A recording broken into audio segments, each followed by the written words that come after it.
Yes, you. I get your number. I have a boyfriend. Yeah. And I'm not from here. Me either. I'm from the Bay. I'm from VA. From where? VA. What is that? That's on the East Coast. Oh, that's far. I'm living out here now, though. Bitch, I thought you had a man. No, so you said that shit. You should have walked the fuck away. But why the fuck are you staring dead into this nigga's soul like this? And then you smiling. Do you understand when you do that type of shit to a nigga? It's just, we thinking you won't go. To the girl's man.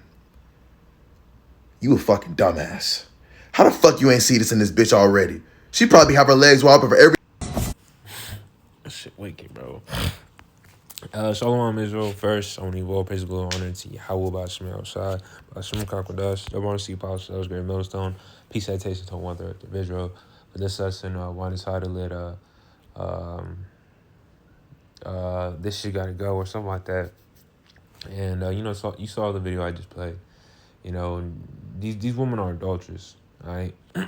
And scriptures don't lie, you know. So I saw this one quote says, the most game is from these scriptures, or someone posted something like that. If you want game, read the Bible, and that's facts, you know. And we credit the whole world reading the Bible again. I'm gonna take Elder Jeremiah's quote from GMS Chicago. GMS made the whole world read the Bible again, and which is facts, because now people are starting to, people are starting to understand, that the scriptures ain't just that Christianity. The scriptures have nothing to do with Christianity. All right, Christianity, is this shit false. All right, because you bring out precepts from the scriptures, you see that it doesn't align with Christianity. All right, but that's another topic for another time. But this is Sirach 26, and I'll start at 7. All right, it says, a bad wife is like a yoke that doesn't fit. Trying to control her is like holding a scorpion. All right, trying to control these women, you're gonna lose sleep. You're gonna stress yourself out over it for nothing. Because ultimately she's gonna do what she wants to do. All right, and we in Babylon, it's glorified to be a harlot. It's glorified to just do a bunch of wickedness. Be adultery is glorified here. So, because look at the media, the shit that goes out in the media. You got that whole Love Island shit. That shit wicked as hell. OnlyFans, like a bunch of degeneracy is being pushed, and women are eating that shit up. Because they can get a come up off of it. So ultimately, a woman gonna do what she wants to do. All right, but when this shit this shit fails them, then what? All right, because they gonna realize all that shit's gonna bite them in the ass in the long run. Like, for example, look at these P stars. They was quote unquote making a killing and money and shit like that, right? They came up on the come up fast. Now then there comes a time where they want to settle down, and they can't settle down like how they want to, because their image is already their image is tarnished. They have a kid, and now this kid, he has to be hid, and the mom has to be hid trying to get videos deleted and shit like that. But no, like, you got to live with it. All right. But reading on down, it says, a drunken woman is an infuriating sight. She cannot conceal her shameless behavior. All right, and these women today, they get drunk. You see the real them.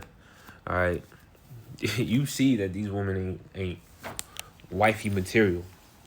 All right, it says, you could tell an unfaithful wife by the bold and flirting look in her eyes. And if you saw it's funny because dude in the video, he said, and to her man, you dumb as hell. How'd you not see how'd you not see that from the get go? All right, and that's the thing. These men today, they don't vet these women. These men be sipping off just a simple honeymoon emotion. Oh, I love her. This, that, and third. Whole time, bro, you do not want this woman. All right, that's why the scripture says, before you get a friend, prove him first.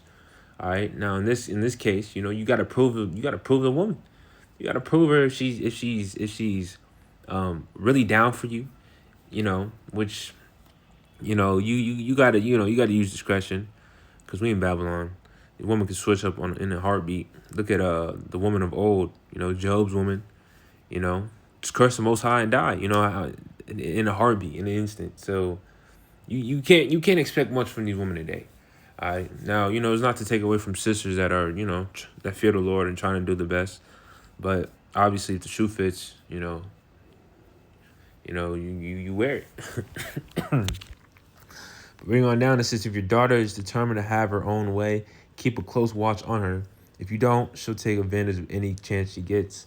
All right, and there's a lot of chances here in Babylon. Women see too many dudes, in their lifetime.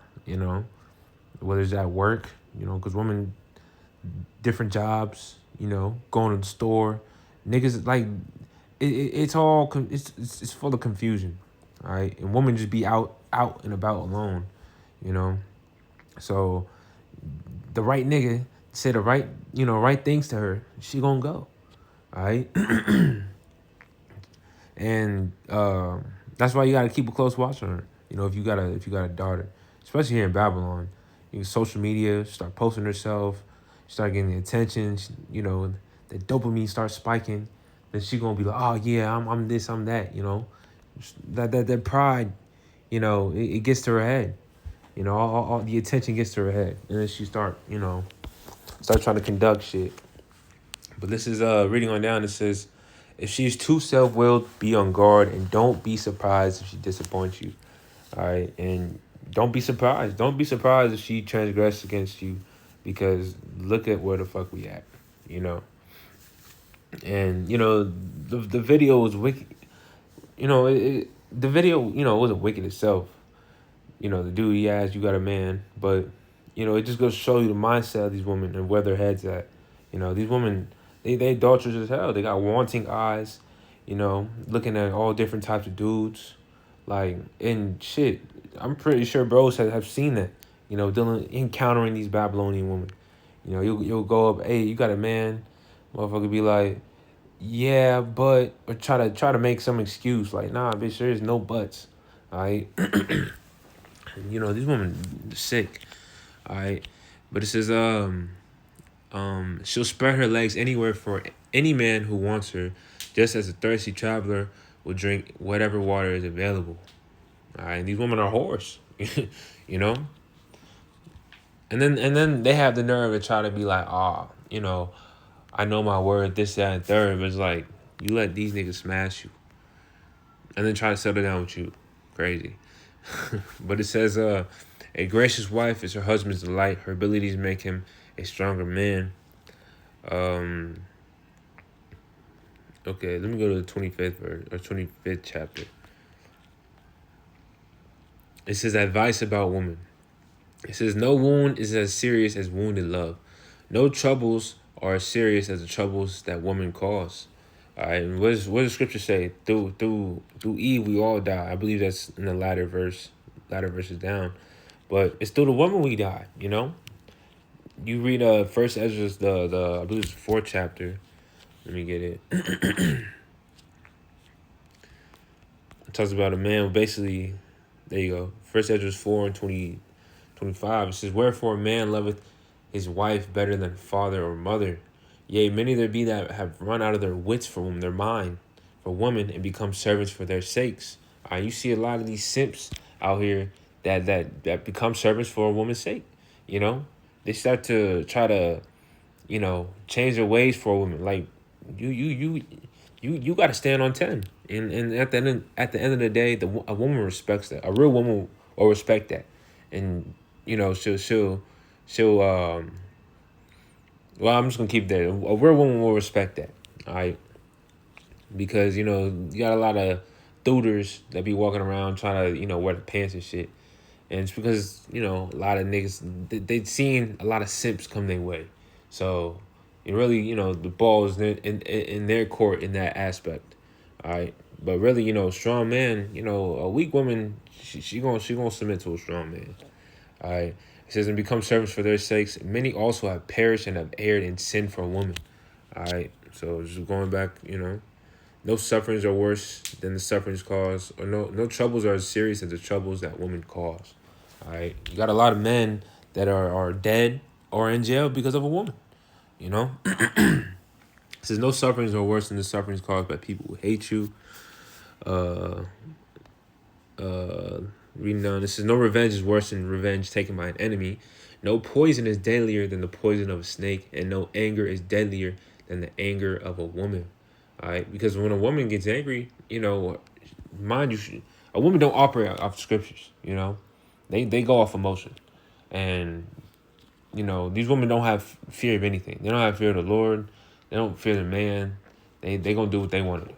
All right, so a woman might backbite you because she could set you up. All different types of shit. That's why, as it says, give me any wickedness but the wickedness of a woman. All right. It says, I would rather live in the same house with a lion or a dragon than a bad wife. You know how a lion or a dragon, like these animals could literally kill you. All right. But a bad, at least it's silent. You ain't gonna have a lion just yapping. All right. It says when a wife is in a bad mood, her expression changes until she looks like an angry bear. You got to deal with, woman cycles and all different types of shit. These women already have demons on them as they are, as it is. So, and just a little quick point, that I'm experiencing. I'm starting to realize that the Lord, He's definitely keeping us away from these wicked women. So if woman ain't coming your way, so on and so forth. As the brother Ioana says, rejection is redirection. All right, rejection is protection at the end of the day. So it's not because you physically. It's really because the Lord don't want you to have that woman. Because scriptures say, man's going to serve the Lord. So the Lord wanted you with that woman. She wanted that woman. If He wanted that woman in your life, then she will be in your life. But the Lord is saving us from a lot of hell and a lot of shit that we don't even know, because we just, you can be enamored by the beauty of a woman. So our scripture says, stumble not at the beauty of a woman and desire her not for pleasure. All right, because you don't know what can come with it. All right. But it says, her husband has to go and eat with the neighbors where he can't hold back his bitter sighs, because shit, when a woman is shameless, like, I'm pretty sure if that dude had a wits about him and he saw his woman like that going, that of course that's going to be fucking embarrassing. Because this is supposed to be your possession, but your possession is going for another owner. What type of shit is that? It says, compare with the troubles caused by women, any other trouble looks small. May such women suffer the fate of sinners. And best believe a lot of these women gonna perish, because these women are wicked as hell. All right. It says a quiet man living with a nagging wife is like an old man climbing up a sandy hill. It's like it's stressful. You going through your problems, your issues, and a woman just nagging in your ear, and you silent. Like, ugh. And we ain't gonna deal with this shit in the kingdom, bro. This is part of the hell we have to endure here, because hey, we went off. It says, never lose your head over a woman's beauty, and don't try to win a woman because she is wealthy. It says, when a man is supported by his wife, there's sure to be anger, arrogance, humiliation. A bad wife will make her husband gloomy and depressed and break his heart. All right. So that's why, as we just read in 26th chapter, marvel not she trespass against you. All right. And you have to expect disappointment here in Babylon. That's what it is. That's why the Lord said, arise ye, depart, for this is not your rest, because it is polluted. It shall destroy, yea, even with the sword of destruction. We about to live. This ain't shit. You crying over some pre-owned box, like, you don't want that shit. All right. But it says, show me a timid man who can never make up his mind, and I'll show you a wife who doesn't make her husband happy. There's a lot of that, you know. That's why men don't want to get married now, you know, because they see that these women today aren't women. All right, it says sin began with the woman, and we must all die because of her. You know, it's through Eve. So don't let a bad wife have her way any more than you would allow water to leak from your cistern. If she won't do as you tell her, divorce her. All right. So ultimately, you know, we really the point is stay focused on these scriptures, stay focused on the Lord, and the Lord will give you every needful thing in due season. You know, the whole woman on the spirit. I think the car honked outside, but because ultimately we about to live real soon, you know. And Isaiah 4:1, that's a must because really the reason why men get all twisted up and whatnot is because the lack of damn, I forgot the word, but damn, Salakia, bear with me.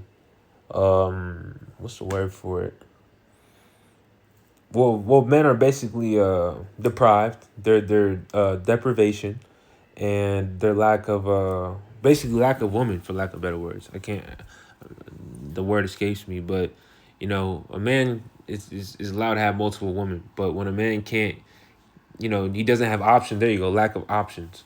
You know, when a man doesn't have lack of options, he tries to settle. He tries to, you know, make the best of what he has then, you know. So if it's just one, you know, he gonna try to put all eggs in one basket, but you can't do that, right? Mind you, know, women outnumber men, you know, as it says 7-1. All right, I believe it's more than that, you know, but 7 just means completion. All right, but you know, we stay focused on this truth. The Lord gonna reward His men with women. Best believe that. All right. And just because, you know, woman ain't coming your way right now doesn't mean that woman won't be coming your way here in the near future. All right. So, no, that's just my advice as a young man. Obviously, we all going through the same struggles. But I'm going to read Isaiah 4:1. It says, in that day 7 women shall take hold of one man, saying, we will eat our own bread and wear our own apparel. Only let us be called by thy name to take away our reproach. All right. So ultimately, you know, women, they going to be coming up. You know, it's not going to be a thing of, you know, you got to say the right thing, quote unquote, raise her up, as they say. No, you know, women going to be cleaving to a man of the Lord because, you know, a man of the Lord is going to have protection and stability. All right. Going to have his wits about him, you know. And in that time, you know, it's going to be a whole different, you know, it's going to be a whole different vibe, you know. A woman may be bad as hell, but you're going to be able to sense that this motherfucker been, she been out there. All right, but you know, we'll see where, you know, we'll see where, you know, Lord willing, we partakers of this, you know, but we'll see where the Spirit takes it. All right, because Scripture says, you know, you're gonna have harlots, you know, that are gonna enter into the kingdom before, you know, I believe. Let me get that.